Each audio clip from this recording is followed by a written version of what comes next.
In 1493, sailing near the coast of Hispaniola, Christopher Columbus looked out from his ship and claimed to see 3 mermaids.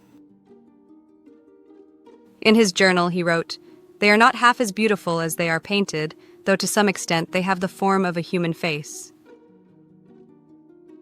Historians believe he was describing manatees, but to Columbus and his crew, they were the same beings sung of in myths for thousands of years: sirens and mermaids.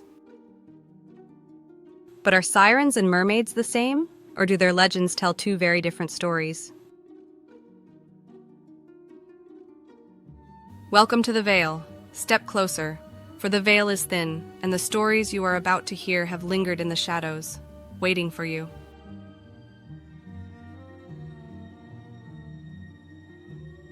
Starting with the sirens, the earliest ones appear in Greek mythology. In Homer's Odyssey, written around the 8th century BCE, Odysseus is warned of creatures who sing so sweetly that sailors throw themselves into the sea. He orders his crew to block their ears with wax, and has himself tied to the mast to hear their song without being lost. But these sirens were not fish-tailed women. In early art, they were shown as birds with the heads of women, perched on cliffs above the waves. By the Roman period, writers like Ovid and Hyginus described them as more feminine, more alluring, and the bird wings slowly faded. Over time, they merged with another mythic figure, the mermaid.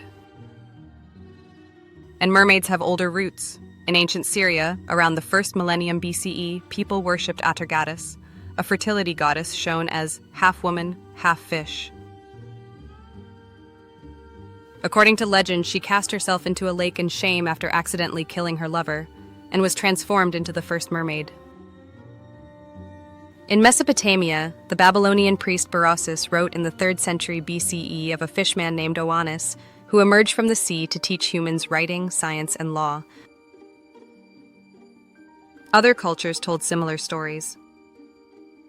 In Ireland, the Selkies were seal people who shed their skins to become human. If their skin was stolen, they were trapped on land. In Japan, the Ningyo was a fish-like being with a monkey's face. Eating its flesh was said to grant immortality. In West Africa, Mamiwata was, and still is, worshipped as a powerful water spirit, both dangerous and generous, granting wealth or ruin. Every coastline had its own version, proof that humans everywhere have long dreamed of mysteries beneath the waves. Sirens and mermaids even slipped into sacred and scholarly texts.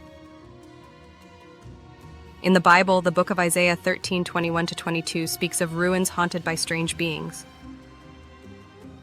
And in the Latin Vulgate translation, the word sirens was used, linking these mythic creatures to desolate, cursed places.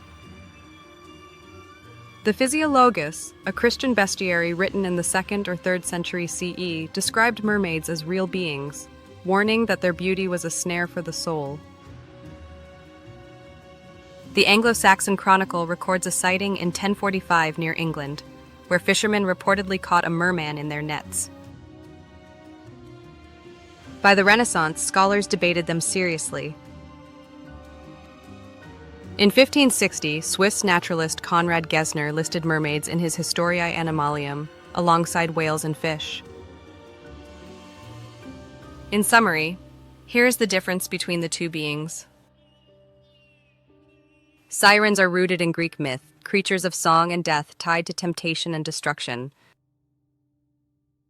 Mermaids are creatures of water, linked to love, fertility, prophecy, and both danger and protection.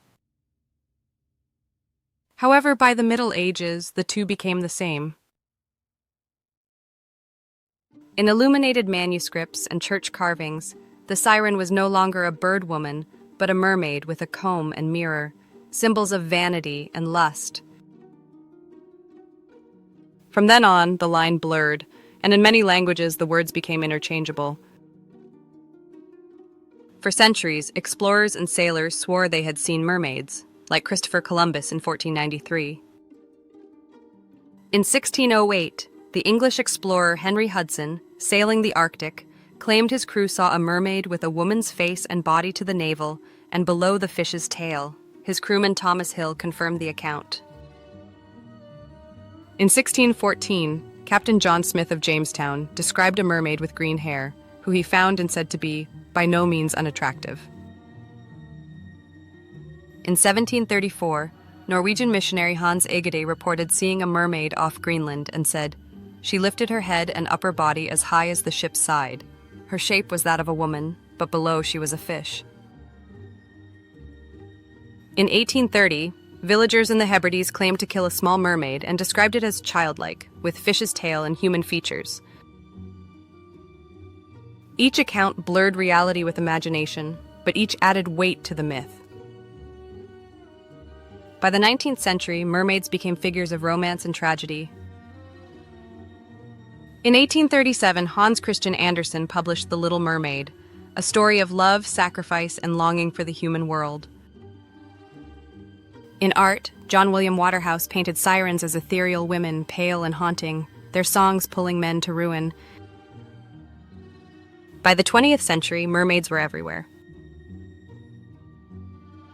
Disney's The Little Mermaid, 1989, turned Andersen's tale into a bright love story, transforming the mermaid into a symbol of hope and happiness. But darker versions persisted. Films like Splash, 1984, portrayed mermaids as romantic outsiders, while Pirates of the Caribbean, on Stranger Tides 2011, showed them as deadly predators. And even music and language carry the legacy. The term siren song is now used for any dangerous temptation, and siren has come to mean a woman both beautiful and dangerous. Going back to urban legends, these have continued through modern times. In the 2000s, mermaid sightings were reported along the coast of Israel and Zimbabwe, though none were ever verified. In 2012, Animal Planet aired a mockumentary, Mermaids, The Body Found, which caused such a stir that the U.S. National Ocean Service issued a statement confirming, "No evidence of aquatic humanoids has ever been found." Although their existence is not confirmed, it's good to know their differences. One is the song of death, the other, the mystery of the deep, and both are reflections of humanity's oldest fears and deepest desires. From Greek epics and Syrian goddesses, to the Bible and medieval bestiaries, to sailors' journals and Hollywood films, these creatures have never left us. They will continue to swim, to sing, and to seduce through time. And we believe that is their true power, not that they exist, but that we believe they could.